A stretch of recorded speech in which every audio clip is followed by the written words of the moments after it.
do know that this was a targeted shooting. It appeared that they were looking for this person, chased them down. Tonight on DC News Now, a man shot and killed at MGM National Harbor's food court. Police calling it a targeted attack as they continue searching for the shooter.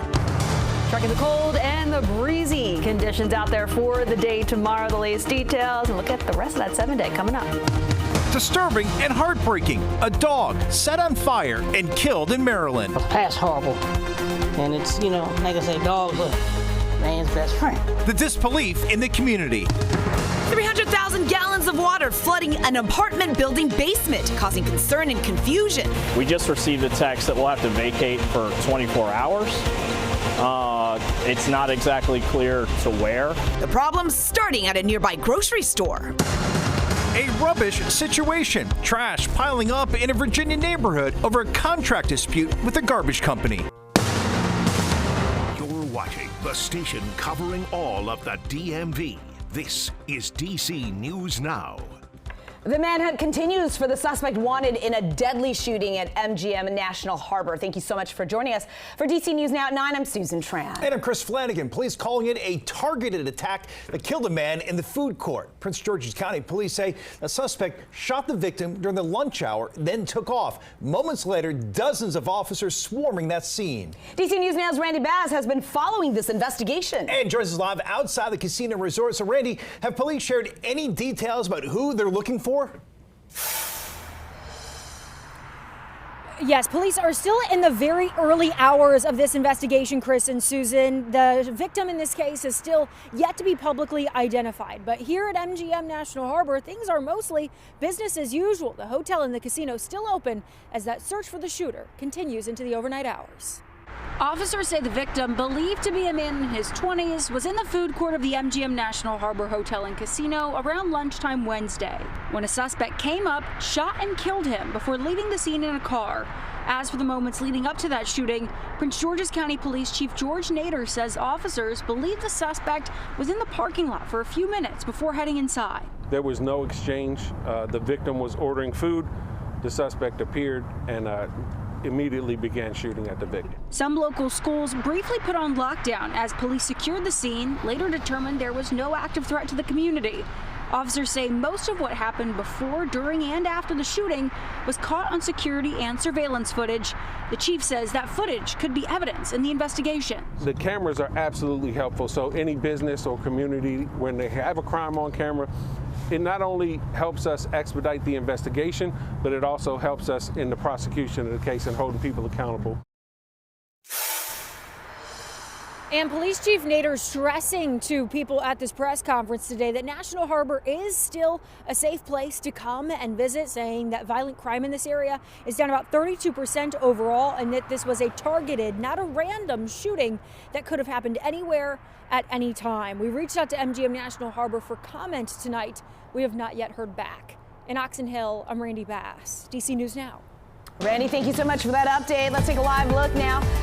Right outside towards the Capitol Dome, you can see there on the right-hand side, and a pretty clear night, but very, very cold ahead, and some possibility for winter weather on the way. Absolutely. Chief Meteorologist Jackie Layer is here. And Jackie, we're going to have to deal with the wind chill as well, that effect. Yeah, we're going to be tracking that out there for tomorrow. And then Friday is that chance for some snow showers. Doesn't look like everyone's going to be seeing it, but we do have that possibility out there for parts of the region. But temperatures out there right now, yeah, it's feeling like the freezing mark, or at least colder than that for parts of the region already. We're already at 30 in Leesburg, upper 20s out towards Manassas. DC, we're still holding into those upper 30s. Meanwhile, Frederick, you're coming into those upper 20s. Overall, cold out there, but we do have a cold front approaching from the north and west.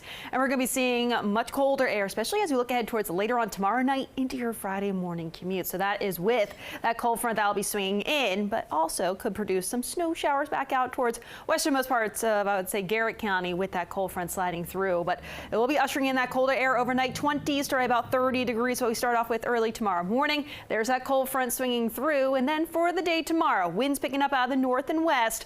We'll see high temperatures varying in the upper 30s to low to mid 40s across the map under a mix of sun and clouds. Then as we look ahead towards late Thursday night into your Friday morning, much colder air. Then we're tracking that chance for some snow showers too. So I'll go over the details, the timing of that, and also the latest with that weekend forecast coming up. All right, Jackie, we'll see you then. Meanwhile, more than 1,000 people in Montgomery County can't sleep in their own beds tonight. A water leak flooded the basement of their apartment building, leaving them without power. The grocery store nearby also in the dark. DC News Now's Ben Dennis joining us live there in Wheaton. And Ben, buses have been moved in to keep folks warm because it is cold out there. Any idea of when power can come back and families can move back home? Big problem here. Montgomery County Fire's answer, at the best case scenario, 6 hours from now, 3 a.m., they hope to have the power restored for roughly 1,000 people living in this very apartment complex, 500 units. Get a look at the size of this building, at least 17 stories high along Georgia Avenue. Residents were forced out after a major electrical scare because of flooding in the basement level at the Safeway here. This is Wheaton apartments here, the Wheaton Arrive apartments. Check out the buses that the county has provided here to keep people warm. Some folks even unable to, well, find a comfortable way to sleep at night, loading up their cars. One couple got inside their own car with a small dog crate and, yes, a small pooch as well. Montgomery County Fire says they found significant flooding in the parking garage area underneath the Safeway. 5 to 6 feet of water in a large room, roughly 300,000 gallons, submerging electrical rooms, utility closets. As a precaution, they shut off the power. A formality, Housing and Codes Enforcement condemned the building around 6 p.m. because the power had to be shut off. Those elevators, therefore, not functioning, including no heat.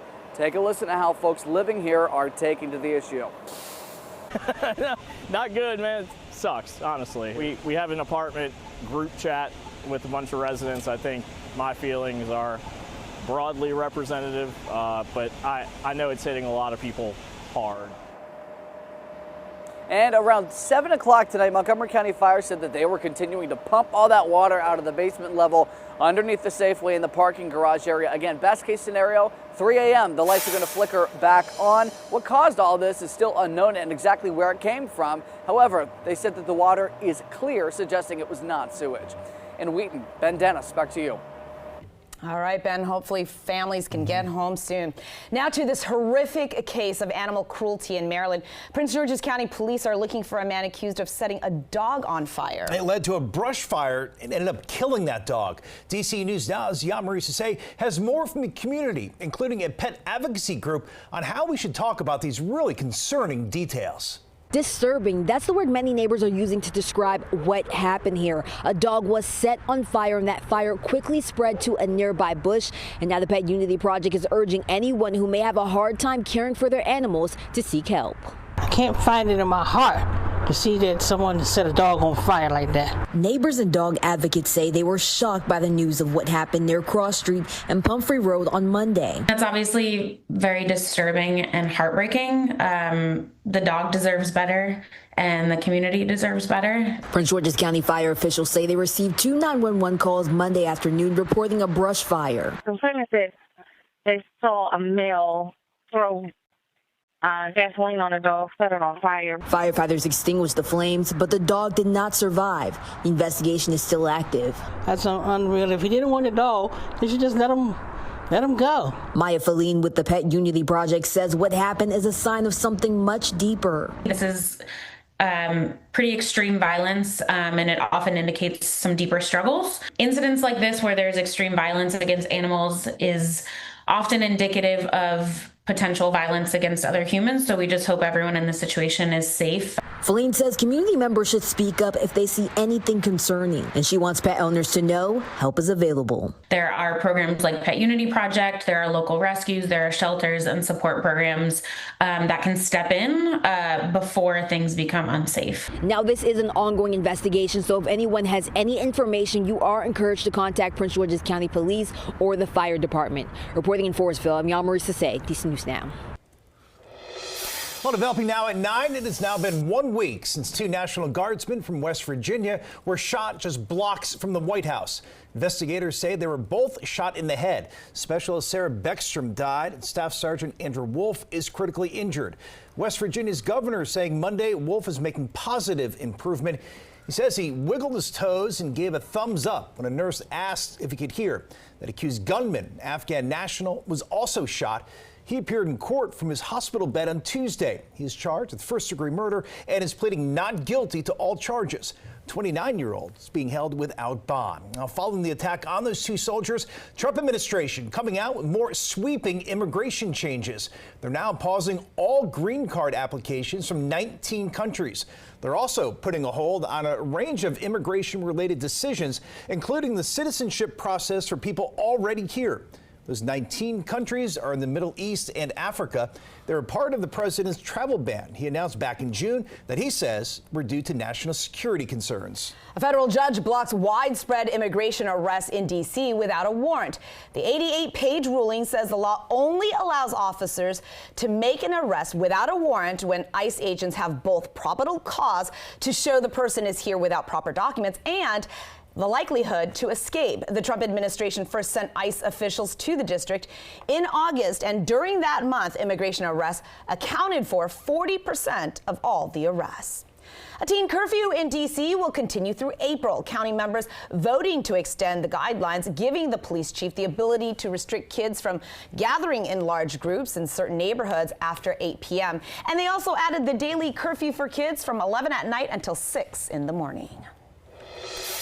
We could soon be seeing pot shops in Virginia. State lawmakers sharing the framework to legalize recreational marijuana in the Commonwealth. Well, they have not provided the actual text of a bill, not yet. We do know the proposal includes several key changes from last year's legislation that Governor Glenn Youngkin vetoed. The framework includes increasing the required minimum distance between marijuana shops, but it does not include language allowing cities and counties to opt out of allowing recreational weed sales. Fairfax delegate Paul Krizek says the plan will help grow the economy, but opponents say specific communities should be able to decide for themselves. Builds a new market that supports hundreds of small businesses and strengthens Virginia agriculture, reduces the racial disparities created by the prohibition on marijuana, and protects, most importantly, protects public safety and health. Give the localities at least an option to be able to decide whether or not this dangerous product comes into their localities. If the General Assembly passes the legislation and it's signed into law by Governor-elect Abigail Spanberger, there could be pot shops by next Thanksgiving. Coming up on DC News Now, the commander is making some key plays at Children's National Hospital, scoring some really big smiles. Great to see. And grilling out this weekend, well, it could burn a hole in your wallet. We're helping you stretch your dollar as we keep an eye on prices at our local grocery stores. And then ahead at 9:30, we are learning more about our favorite party animal. His Friday night rager that left him blackout drunk here, it was all caught on camera.